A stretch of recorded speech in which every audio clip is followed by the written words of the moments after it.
My name is Tom. I'm a simple taxi driver, working in Los Angeles. My wife, Rachel, also has a humble but important job. She's a cleaner. However, her clients are not ordinary people at all. She works in luxurious houses in California, often visiting the estates of millionaires, influential businessmen, and stars.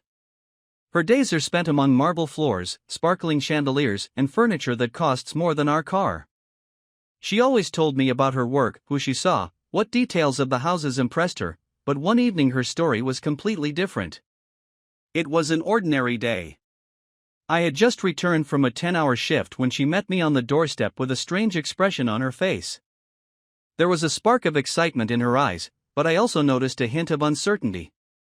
"Tom, we need to talk," she said, before I had even had time to take off my jacket. "Did something happen?" I asked, a little worried. "No, I'm fine," she smiled, but her smile was kind of strained. "It's just, I want to tell you something, and I hope you don't judge me." My heart started beating a little faster. She sounded serious, and I wasn't sure if I was ready for what she was going to say. We sat down on the couch.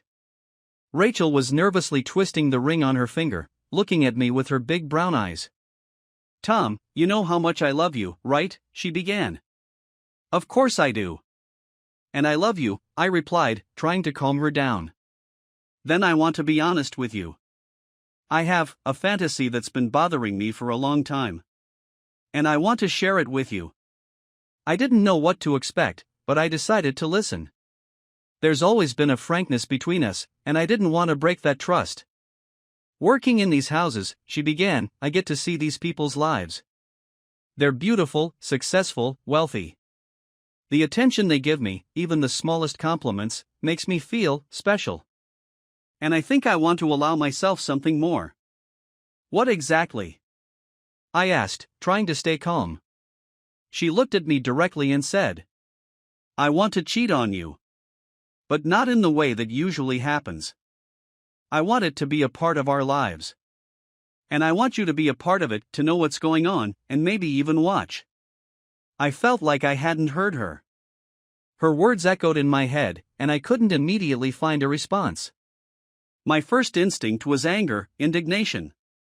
But at the same time, curiosity paralyzed me. "Are you serious?"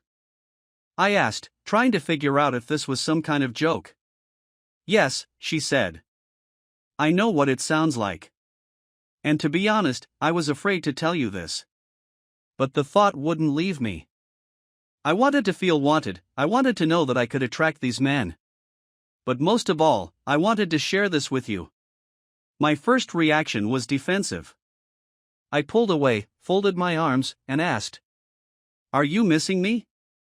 "No, Tom," she grabbed my arms. "It's not that I'm missing something. It's about me, about wanting to explore something new, but only with you by my side. If you say no, I'll never bring it up again." I sat in silence, thinking about her words. In my mind, I knew it was crazy, but something in her voice and in her eyes made me think. She didn't look like she was looking for an excuse to leave. On the contrary, her openness told me that she wanted to get closer to me. "I don't know what to say," I finally said. "That sounds unusual." "I know," she agreed. "And I understand if you don't want to even think about it. But if you're even slightly open to the idea, I'm willing to talk it through in detail. It doesn't mean I'll stop loving you. In fact, I think it'll bring us closer together." We sat in silence for a few minutes. My mind was filled with conflicting thoughts. Finally I said, "Let me think about it. It's not something I've ever thought about. But if you really want to do this, we need to talk about the rules." A smile lit up her face. She took my hands and squeezed them. "Thank you, Tom. I love you." I lay awake most of that night, thinking about everything she'd said. My heart was filled with mixed feelings, jealousy, fear, but also a strange sense of anticipation. I didn't know how this would change our relationship, but I was willing to at least try to understand her desires. The next morning, as the sun shone brightly into our small kitchen, Rachel and I sat down to discuss her idea. I was still feeling mixed emotions, but I decided to listen carefully. She was my wife, and if she had trusted me enough to reveal her deepest desires, I should show her the same respect. "Did you think it through?" she asked, looking at me warily. I took a sip of my coffee and nodded. "Yes. But if we're going to do this, we need to set clear boundaries. I don't want this to destroy our marriage." She sensed my seriousness and responded with equal attention. "Of course, Tom. I want us to discuss everything in detail. It's important to me that you feel comfortable." I ran a hand through my hair, trying to gather my thoughts. "First of all, I want to be in the loop. If you're planning something, I need to know in advance. No secrets." "I agree," she said. "Just honesty." "Second," I continued, "I want to be there. But, unobtrusively. You can pretend I'm not there, but I want to know what's going on." Rachel thought for a moment, then nodded.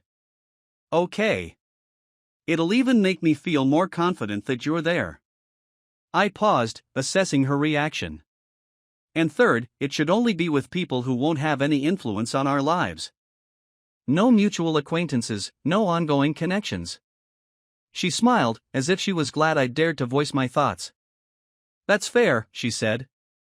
"And you know, I don't want this to become anything serious either. It's just an experience I want to explore. With you." We spent the next few hours discussing all the details. I was beginning to understand her logic. She worked among wealthy people, who often looked at her with a certain interest. Her fantasies were not so much about them as about the idea of being desirable in such an environment. She wanted to test herself, but only within the framework of our union. When we finished our discussion, I was still not sure if we were doing the right thing, but I felt calmer. "How do you imagine it?" I asked, when we were already sitting on the couch watching TV. She smiled, her face lit up with delight. "There is this client," she began. "He has asked me several times to stay for coffee after cleaning. I have always refused, but this time maybe I should try. Of course, if you agree." I felt a wave of jealousy rising in my chest. But I also understood that this was part of the game. I had to let her feel free if I wanted this idea to work for both of us. "Who is he?"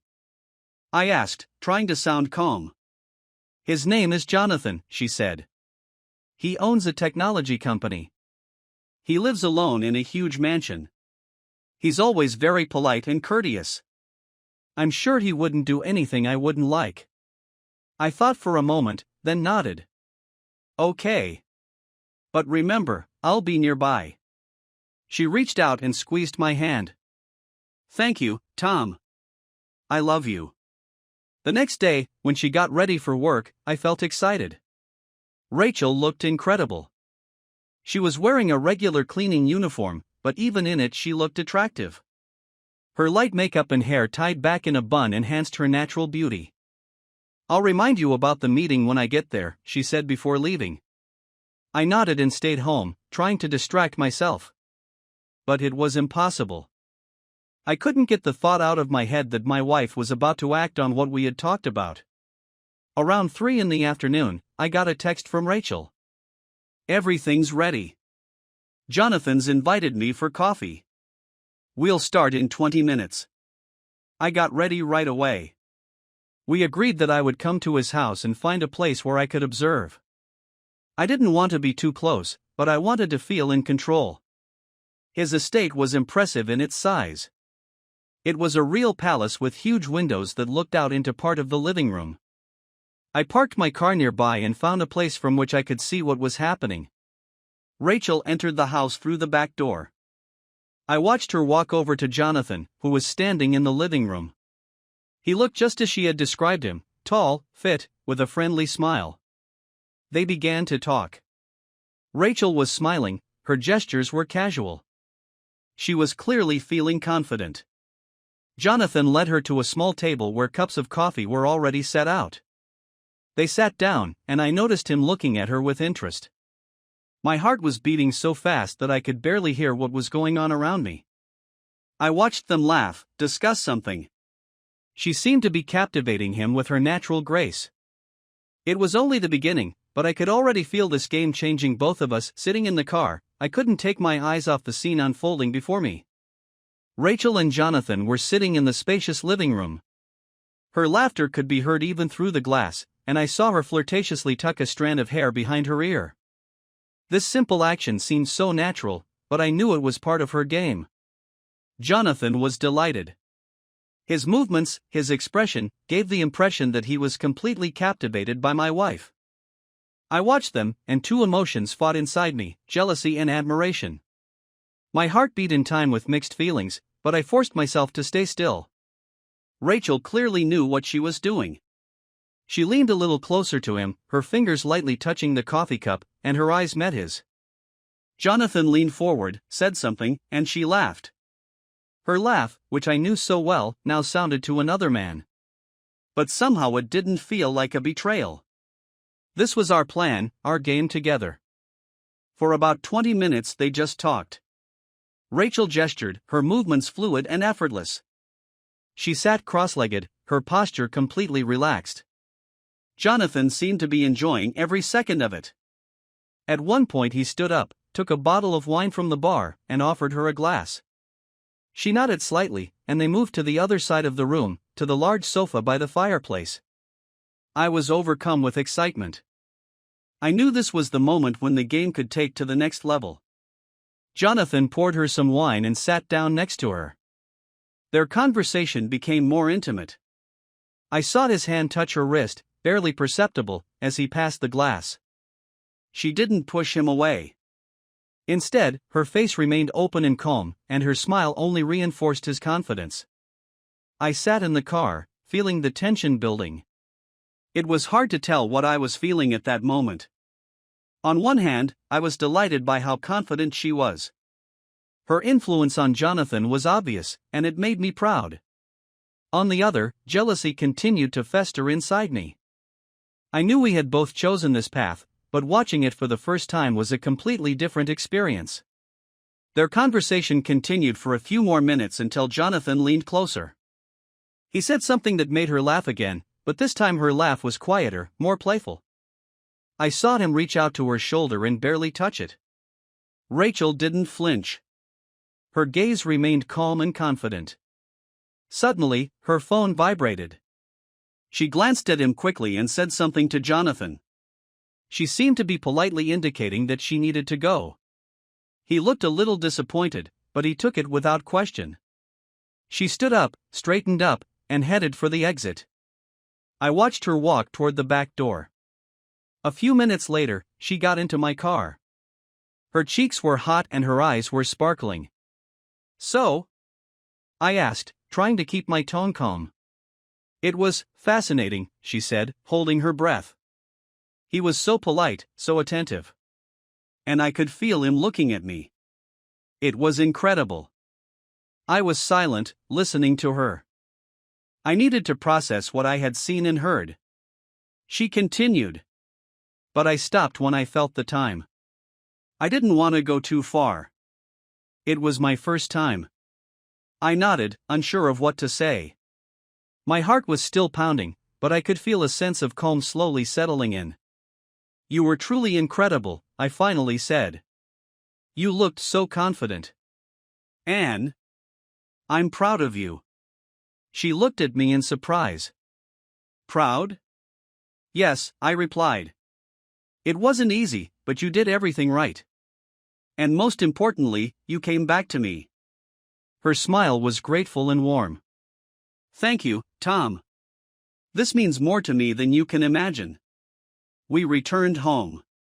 That night we talked for a long time, discussing every detail. I told her how everything looked from my side, and she shared her emotions. It was our joint victory, our first test. We both understood that this was just the beginning. There would be new challenges ahead, new situations. But this experience showed us that we could trust each other. It was a game in which we were both partners. I didn't know how far we could go, but now I was ready to go. Rachel was happy, and that happiness ignited me too. After that first experience, Rachel and I had a strange rapport. We became closer than ever, discussing not only everyday things but also things that would have previously remained hidden. Her confidence was growing, and it was reflected not only in her behavior but also in the way she spoke about herself. It was as if she had discovered a new part of herself, and it amazed me. But I also felt that each time our rules would be tested for strength. One evening, as we sat in the kitchen, she said, "Tom, do you mind if I try a little more freedom next time?" I took a sip of my beer and looked at her carefully. "What do you mean?" She smiled slightly, choosing her words carefully. "I want to allow myself more than just talking and light touches." "Only if you agree, of course." I was silent for a few seconds, trying to consider her proposal. My heart was pounding, but there was honesty and trust in her eyes. "Are you sure you're ready for this?" I asked. "Yes," she said, taking my hand. "But I want you to be there. Even if it's just a little out of the way." I thought for a moment, then nodded. "Okay. But if you feel uncomfortable or something goes wrong, we'll stop." She smiled, her face beaming with happiness. "Thank you, Tom. I knew I could count on you." The next opportunity came a few days later. This time it was a new client, a businessman named Harold, whom Rachel described as sophisticated but a little mysterious. She'd worked in his house a few times before, and he'd shown interest in her more than once, she said. "He always says I'm good at my job," she said when we talked about him the night before the meeting. "But there's more to his compliments. I feel like he wants to get to know me better." "And you plan on letting him?" I asked. "Maybe a little," she said, smiling. "But, again, only within the boundaries we've set." I was excited by this conversation. I couldn't deny that I was jealous, but I was also excited. This strange combination of feelings kept me on edge, and I knew I wouldn't be able to stop here. The day of the meeting arrived. Rachel looked stunning, even in her cleaning uniform. She wore a little eyeliner, and her hair was neatly pulled back, as always. Before she left, she leaned in to kiss me. "Wish me luck," she said with a smile. "Be careful," I replied. An hour later I was sitting in my car outside Harold's estate, ready to watch what would happen. His house was even more luxurious than Jonathan's, with a large pool in the yard and panoramic windows. Rachel went inside, and a few minutes later I saw her and Harold sitting in the living room. He looked like a fit man in his 50s, with gray hair and a confident look. His clothes and expensive suit completed the image of a successful man. Their conversation began with him offering her a glass of lemonade. She accepted his offer, and I saw them sitting at a small table by the window. Her gestures were relaxed, her smile genuine. Then Harold leaned in a little closer, and I noticed his hand touch hers. It was a brief, almost accidental touch, but I knew it wasn't an accident. Rachel didn't push him away. She continued talking, her head tilted slightly, which made her even more attractive. After a while, they moved to the couch. Harold sat next to her, holding a glass of wine. His posture was relaxed, but I could feel the tension in the air. Her laugh was soft, and I could see her occasionally touch her hair, a gesture I had always thought of as one of her ways of flirting. "Everything looks great," I whispered to myself, trying to calm my own excitement. The climax came when Harold leaned in closer and whispered something to her. She replied with a short phrase that I couldn't hear, but her face remained calm. Then he touched her hand, slowly running his fingers over her skin. My breathing quickened, but I continued to watch. Rachel pulled away carefully, smiling. Did he propose? I thought, unable to tear my eyes away from the scene. A few minutes later, she stood up and headed for the exit, leaving Harold looking a little surprised but pleased. She got into the car and looked at me with a smile. "So what?" I asked, barely able to contain my emotions. "He was very insistent," she replied. "But I decided to stop here. I want you to know that this is our game, and we are in control together." I exhaled, finally relaxing. Her words gave me confidence. "You are incredible," I said. "And you are the best," she replied. "You support me even in things like this. And it makes me love you even more." It was another phase of our game, and I realized that we were both becoming braver. Rachel was discovering new sides of herself, and I was learning to trust her and accept her freedom. After meeting Harold, Rachel became more confident in her actions. Her demeanor changed, she became even more graceful, more self-assured. This transformation was evident even in everyday moments. When she walked across the room, her posture was regal, and her eyes sparkled. I could see how it captivated not only me but also those around her. One evening, while we were having dinner, she brought up the subject of our game again. "Tom, I know this is no longer news to us, but I want to know how you really feel," she said, looking me straight in the eye. "Do you enjoy it, or are you just putting up with it for me?" Her question caught me off guard, but I decided to be honest. It was hard at first, I admitted. I felt confused, jealous. But now, seeing you change, I understand that it is important to you. And honestly, I'm starting to like it. It's giving us both new emotions that I've never felt before. She sighed in relief and took my hand. "Thank you for this, Tom. I don't want you to think that you're not enough for me. You're my everything. But this game, these moments, help us explore ourselves. And I feel like it's bringing us closer together." I nodded, feeling that she was speaking sincerely. "And what are you planning next?" I asked, a little nervous but curious at the same time. "There's another client," she began, smiling. "His name is Robert. He's quite young, about 35. He's an artist. His house isn't just a place to live, it's a museum. He invited me to come in a little early so we could discuss his new project. He's always seemed a little mysterious to me." "And you want to give him a little more freedom?" I asked. She nodded. "I want to try to take it one step further. But only if you're okay with it." I felt a mixture of excitement and the usual jealousy. But it was part of our lives now, and I decided to support her. "Okay. But remember, if anything goes wrong, I'll always be there for you." "That's what gives me strength," she replied, and I saw her eyes light up with confidence. The next day, Rachel got ready to meet Robert. She wore more elaborate makeup than usual and added a small accessory, the earrings I'd given her on our first anniversary. "It looks beautiful," I said when she asked for my opinion. "You've always made me look beautiful," she replied, smiling. "I promise I won't disappoint you." I nodded and walked her to the door. "Good luck," I said. She got in the car and drove off, and I prepared to follow her, as always. Robert lived in a modern house in the hills, overlooking the ocean. His estate was designed in a minimalist style, with huge glass windows that opened up access to the luxurious landscape.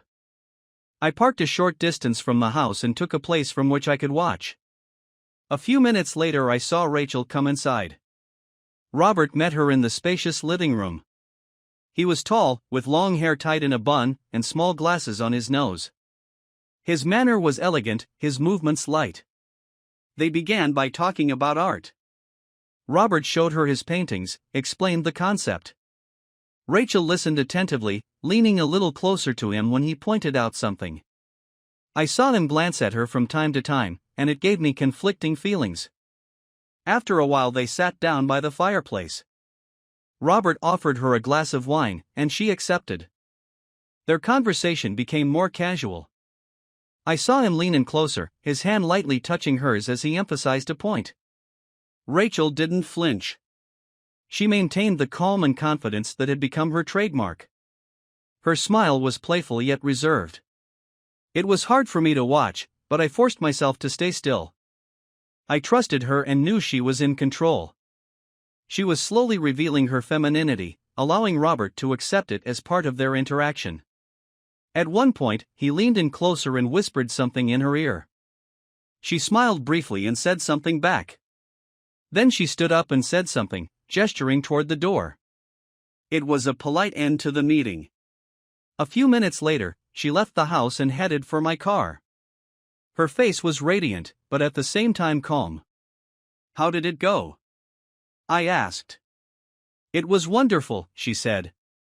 "He tried to get closer to me, but I decided to stop. It was just as we had planned, nothing too much.